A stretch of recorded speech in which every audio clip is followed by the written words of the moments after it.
샬롬. 오늘은 복음위의 44번째 하나님의 공의와 사랑에 대해서 상고해 보겠습니다.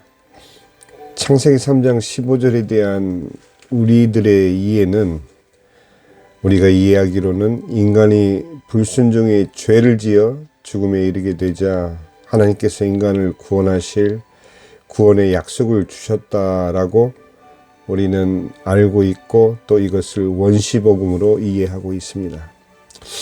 그러나 이 말씀을 좀 더 자세히 살펴보면 두 가지 하나님의 성품이 한꺼번에 담겨져 있는 하나님의 약속인 것을 우리가 발견할 수 있습니다. 하나는 하나님께서 바로 사단을 향해 선포하신 심판의 말씀인 것을 우리는 알 수 있습니다. 이것은 바로 하나님의 공의를 나타내신 것입니다.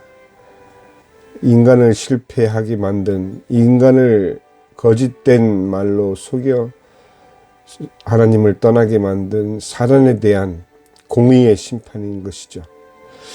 그러나 동시에 이 말씀은 인간을 구하시기 위해 여자의 후손이 발꿈치를 물려가면서까지 반드시 구하시겠다라는 인간을 향한 사랑의 선포이기도 하신 말씀인 것입니다.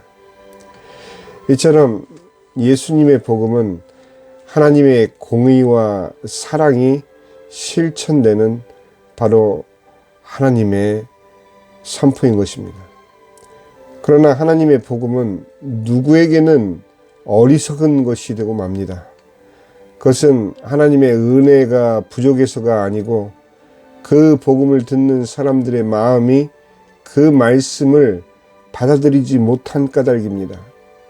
고린도전서 1장 18절에 십자가의 도가 멸망하는 자들에게는 미련한 것이요 구원을 받는 우리에게는 하나님의 능력이라. 예, 맞습니다.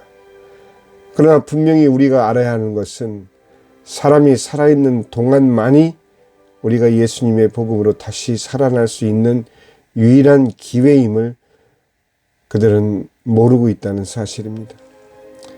에덴에서 인간 스스로 실패하였기 때문에 하나님께서는 이제 직접 생명나무 대신 하나님의 독생자 예수 그리스도를 인간의 역사 속에 보내주셨습니다.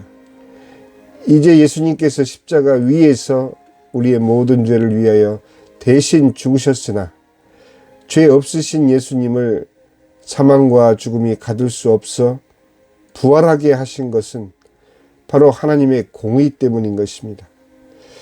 이것을 알고 믿음으로 예수님을 구주로 인정하고 마음에 모셔드리는 사람들마다 예수님의 대속, 즉 대신 죽으신 은혜로 모든 죄를 용서받고 부활하신 예수님의 부활에 함께 동참하여 부활하는 부활의 소망 가운데 이 세상을 살다가 하나님의 품에 안기는 것입니다.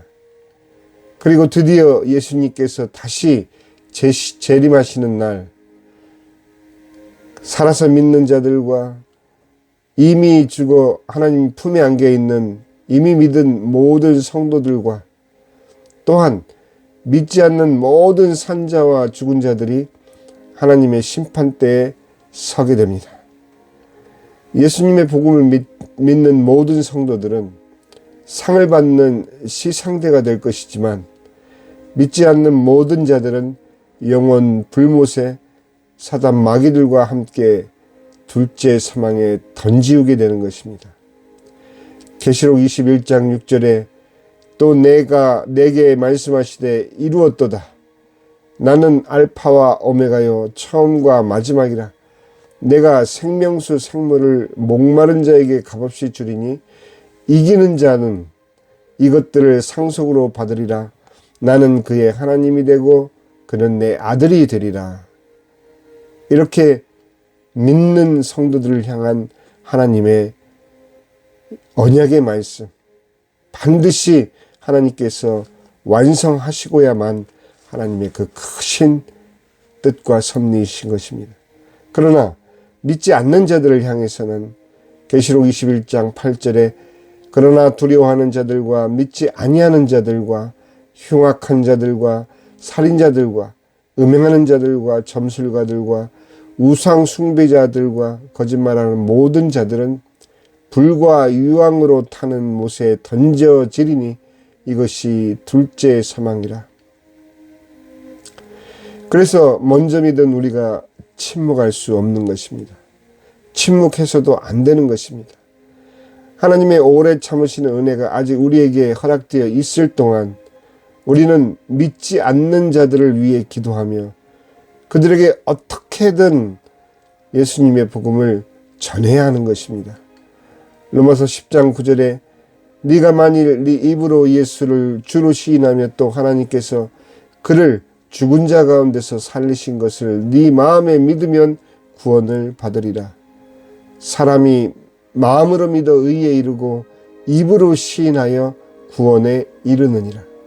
성경에 이르되 누구든지 그를 믿는 자는 부끄러움을 당하지 아니하리니 하니 유대인이나 헬라인이나 차별이 없음이라. 한 분이신 주께서 모든 사람의 주가 되사 그를 부르는 모든 사람에게 부요하시도다. 누구든지 주의 이름을 부르는 자는 구원을 받으리라. 이렇게 하나님의 말씀은 모든 자들을 향한 구원을 선포하신 것입니다. 믿느냐 믿지 않느냐, 그것은 여러분들이 이 말씀을 듣고 그 마음 가운데 이 말씀을 받아들이는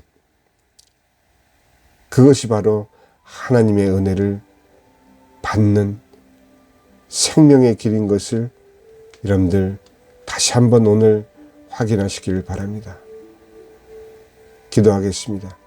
하늘에 계신 우리 아버지, 이름이 거룩히 여김을 받으시오며 나라의 마옵시며 뜻이 하늘에서 이루어진 것 같이 땅에서도 이루어지이다.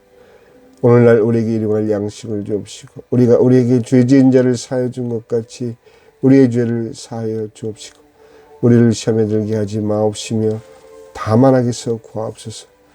나라와 권세와 영광이 아버지께 영원히 있사옵나이다. 아멘.